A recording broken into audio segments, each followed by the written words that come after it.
Here's exactly what I would do if I wanted to achieve $2,000 again in net profit before taxes, starting from absolute zero. Hi, my name is Kaylee, and if you want to learn how to make more money in less time, then you are in the right spot because that is all I do here on this channel. I started this as a side hustle from absolute zero and worked my way up to 6 figures. In that entire span and years of learning, I've had $0 sales months and I've had $10,000 plus sales months. I'm a big believer that you can do whatever you want in your business and that there isn't one way to do reselling. But if you were to ask me to coach you in person and give you a 10-step plan on exactly how to get there, what steps to take, and get you there in the simplest and quickest way possible, then this is what I'd have you do. And by the way, I'll throw in some bonus tips in case you are somebody who has already started reselling but hasn't quite achieved a consistent $2,000 net per month.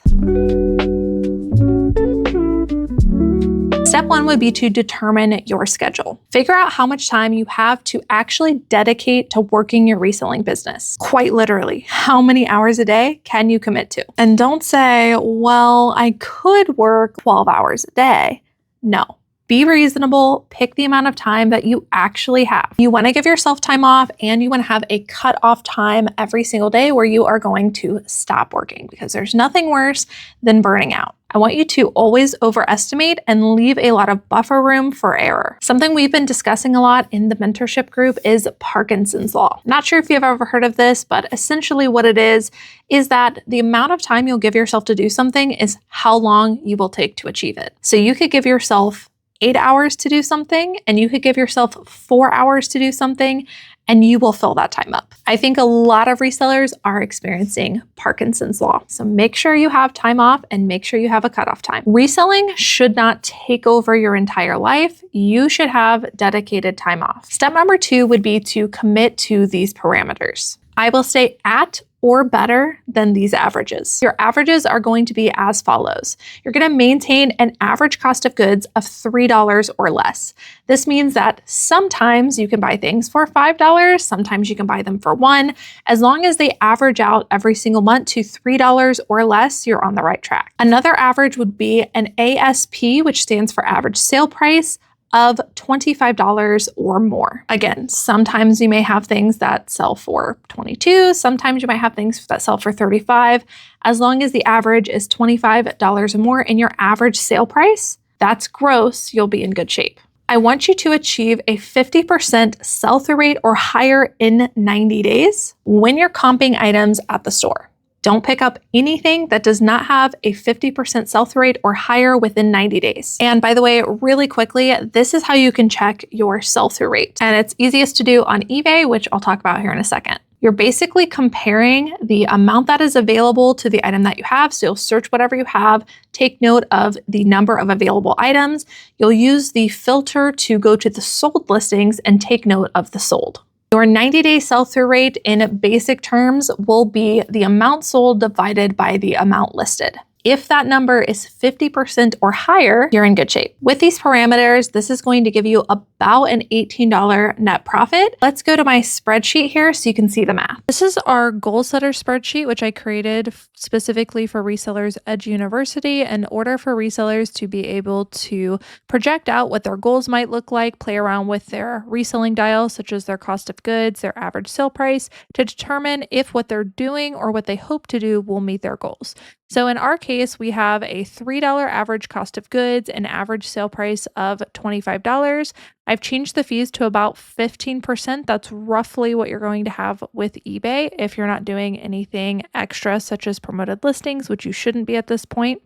In order to achieve roughly $2,000 of profit per month, you're going to need 28 items per week, which ends up being 4 items set active per day. Pretty low barrier to entry, just listing 4 items a day in order to achieve $2,000 net profit. Now, these numbers are only going to work if eventually you end up selling the same amount that you are listing, which at some point every reseller should hit. It just depends on how long that is actually going to take for you. If we wanted to increase our chances, we could double this number to 8 a day, which would look like 56. And our average net profit per item with these parameters is a little over $18. So depending on what you want to do, you could decide to list 4 a day, you could decide to list 8 a day. It's basically how long do you want to wait to achieve your goals. This model will take you about 6 months to get there if you do the bare minimum, or you can double your chances by listing more. Step number 3 would be to start on eBay. This will be your only platform.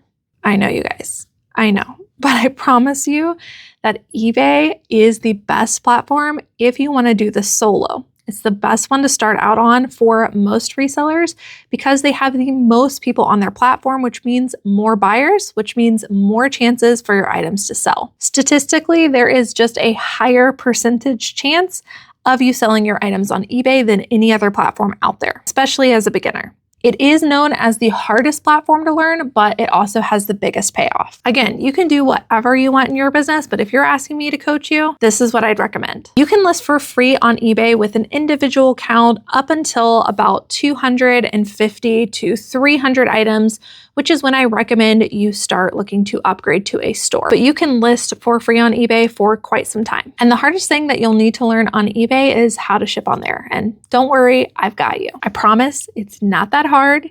You just need to try a couple things out and you need to weigh your items correctly, which means that for supplies, you're going to need a scale. And you're going to need stuff to ship out your items in. I recommend taking packages that you already have, such as reusing Amazon packages to keep it as free for as long as possible. But if you don't have that, you can order some cheap poly mailers off of Amazon or GRO Pack, whichever place, anywhere you want to go for cheap poly mailers, but don't get the fancy ones, get the cheap ones to start. Step number 4 would be to research your items on eBay that match your sourcing constitution. And your sourcing constitution we talked about in step 2, which are your parameters for your model, which means you're gonna wanna filter to anything that is $25 or higher, study the results, see what's frequently popping up, and make sure you go back and check the sell-through rate of those items to make sure that they're 50% or higher within 90 days. You can watch this video if you wanna learn how to do that. And bonus tip, you can also filter to your zip code and a radius around you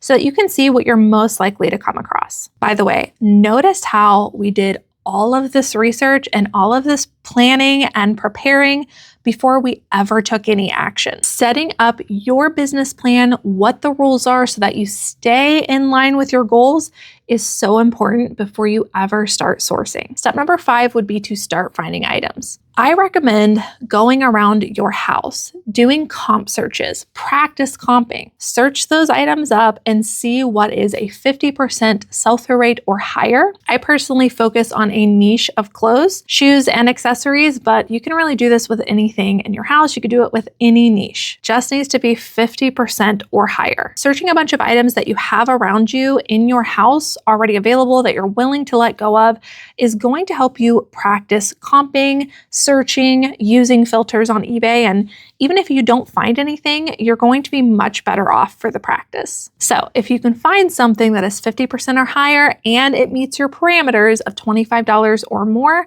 start listing. I recommend getting super confident with the comping process before listing. Once you've practiced, once you've scoured your entire house for anything that might be within your sourcing parameters, then you can go out and start looking for your first batch of items to source. I highly recommend going to places like the bins, the Goodwill Outlet, or sale days where the cost of goods is incredibly low and it's much less risky. One of the things that resellers don't understand when they start purchasing items is you're not only purchasing an investment that's later hopefully going to sell. All we see is the potential sales. What we don't think about is that you're now tying that money up.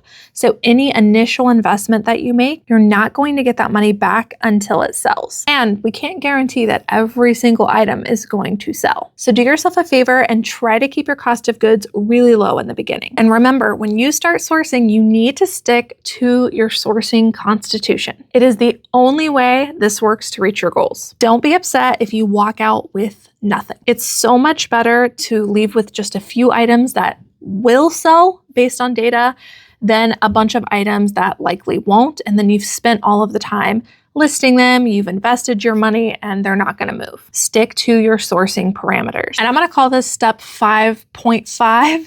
This one is for those of you that have already started reselling, and it is to first attack your death pile. So in place of looking for things in your house, attack that death pile, all of your unlisted inventory that you haven't touched.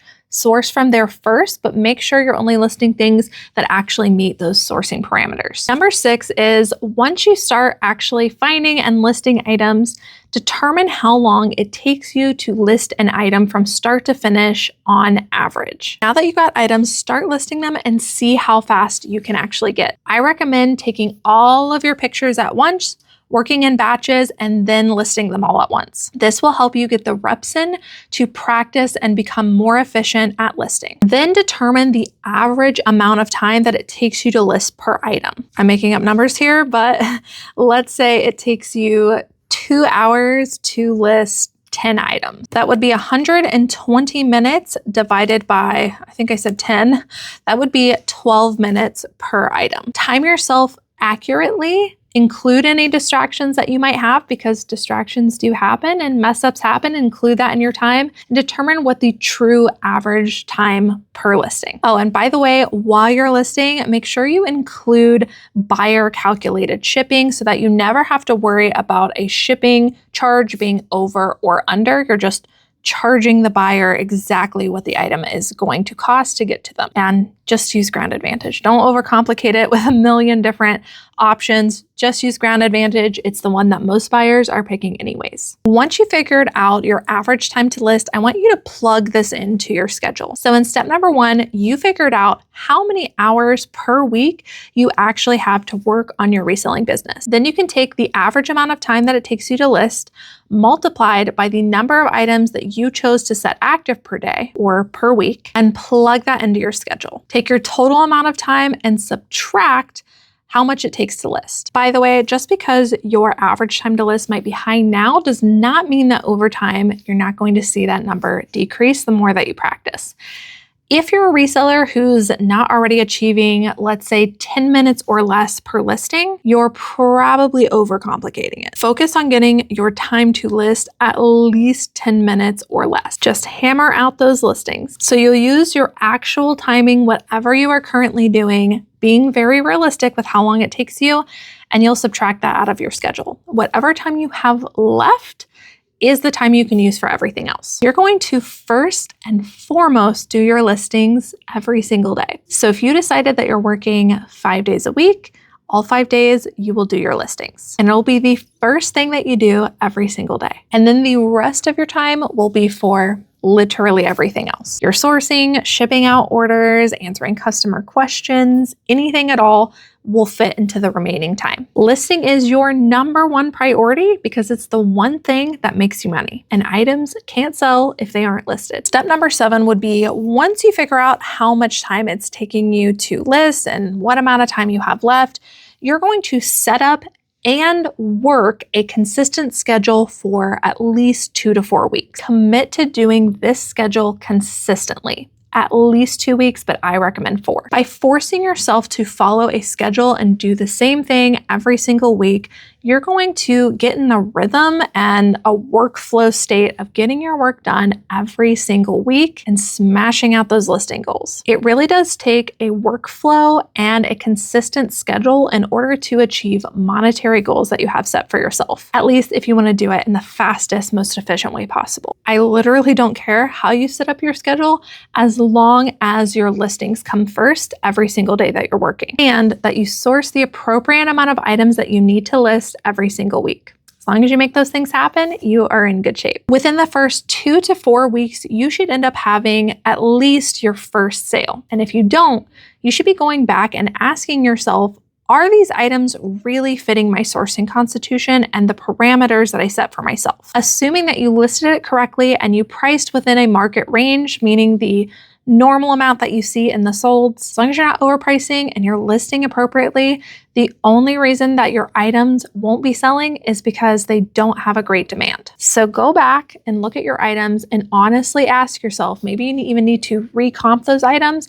Do they at least have a 50% sell-through rate or higher? Remember, we decided on these for your sourcing constitution. Step number 8 is once you start having sales come in, I want you to pay yourself. This is something that I didn't do when I started reselling, and I really wish that I would have. When you do get sales, you want to pay yourself a portion of the profits. Then figure out how to reinvest the rest back into your business. What I see a lot of resellers doing is taking all of the profits and reinvesting all of it back into the business. While that can be good for quick growth, it is not sustainable, and you're going to get in the habit of not paying yourself, which is really important. I would suggest, since your average is about $18 of profit per item, that you put roughly $10 in your pocket and then put the rest into reinvesting back in your business. Reinvesting meaning you're going to purchase more items. Each time that you reinvest the around $8 and some change, you'll be able to get about 2 items, since your average cost of goods is around $3 or less. And again, this is a topic for another video, but that's why turning over your inventory quickly is so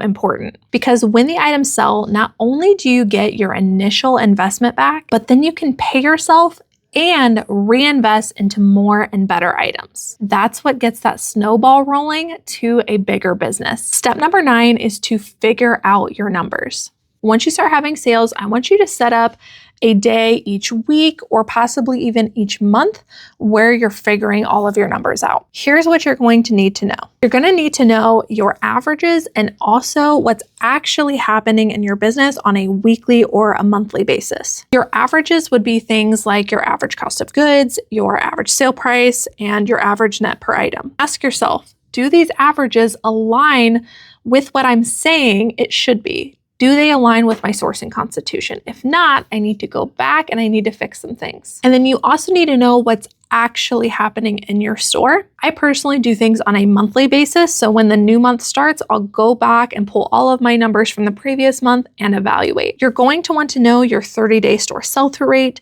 your monthly gross, your monthly net, any expenses that you have, and then your percent of your net profit versus your gross. You can track all of these things on a monthly basis and compare to the month before or the week if you're doing bi-week. And ask yourself, am I at least moving in the right direction?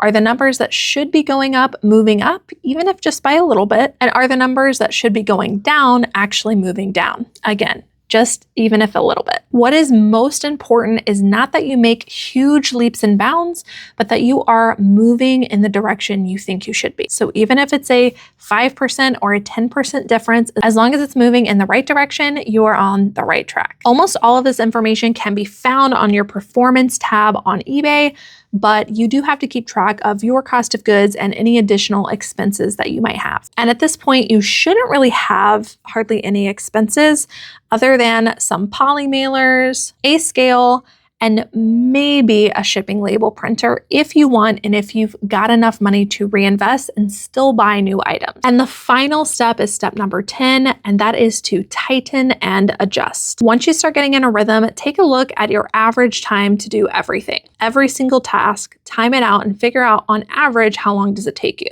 How long does it take you to do photos? How long does it take you to upload them? How long does it take you to list them? How long does it take you to source? How long does it take you to ship? If there's anything at all that isn't necessary to your process, remove it and then adjust your schedule accordingly. When and only when you start having more regular sales, then I would start looking into how you can reduce the amount of time that you are spending on doing a set of tasks. So for instance, once you've had regular consistent sales and you can start niching down into some of the inefficiencies of your business, then you can remove yourself out of doing your listings every single working day. You can look at things like, can you batch all of your listings for 1 week in 1 or 2 days and then spend the rest of the time sourcing? What can you remove out of your processes to make it simpler and faster? It's not just faster, it's how do we also make it simple so there's not a lot of steps. You may even want to look at where you can shop to potentially lower your cost of goods or gain a higher average sale price per item, all while staying within your sourcing constitution that you set for yourself in the beginning. And then that's it. That's the 10-step process. First, you're going to determine your schedule. How much time do you actually have each week to dedicate to working on your business? Make sure to give yourself time off. Then you're going to commit to a certain amount of parameters for your sourcing constitution. These are going to ensure that you stay in the guidelines that you need while sourcing in order to reach your monetary goals. You're next going to start on eBay. This will be your only platform that you'll be listing on. It's the hardest platform to learn, but it has the biggest payoff. You're then going to research items on eBay that match your sourcing constitution, making sure to filter down to what you actually want to see, $25 or higher. Notice how we did the research before we actually took action. Then you're going to start finding items. Start by looking around your house, then moving on to actually sourcing your first batch of items while making sure that you are sticking to the sourcing rules that you set for yourself. If you're a reseller who has already started reselling, then you can use step 5.5 to attack your death pile. Step number 6 is determine how long it takes you to list an item on average. Be realistic and include all of your mistakes. Next, you're going to plug that average into your schedule. And step number 7, you're going to set up and work a consistent schedule for 2 to 4 weeks. Once you start making money, step number 8 is you're going to take a portion of the profits and you're going to pay yourself while taking the rest of it and reinvesting it back into your business. Step number 9 is to start figuring out your numbers once you start having consistent sales. You're going to want to look at both your averages and what's actually happening in your business. Step number 10 is once you start getting in a rhythm, you want to tighten and adjust. Take a look at everything that you have done. Where can you find inefficiencies? Where can you cross things off of your process? And how can you start batching everything together? From here, you're going to continue doing this schedule until you start to sell about the same amount that you are listing every day. And you will repeat steps 7 through 10 until you hit your $2,000 profit per month goal. Now remember, this could take you about 6 months if you are doing the bare minimum, but it'll go even faster if you decide to list more or if at all you go above your averages. And chances are that you likely will. If something is not lining up or you're not headed in the right direction, then take a look at your monthly numbers, go back through all of these steps and see where the breakdown possibly is. And this is just a bonus tip, but this should be your next step after you've achieved that $2,000 profit per month. Start getting ahead. Double down, source extra, list extra so that you can start scheduling ahead those listings. That is really the next move until you're about 2 weeks ahead, meaning everything that you need to source, list, all of that is already done and scheduled out for the next 2 weeks. This next step will take your business to a new level. It provides so much more work-life balance and leaves a lot of room for error in case something happens in the week or you need to take a day off. All right, so that is my 10-step coaching plan if you wanted to take your business from $0 to $2,000 net profit. If you guys are looking for some additional help and you want to get there faster, I do run a mentorship group called Resellers Edge University. That pro membership has every video you will ever need, plus hands-on guidance from me to get you there faster. But, if you want to do it yourself, this is what I'd start doing. Thank you guys so much for watching, and I will see you in the next video.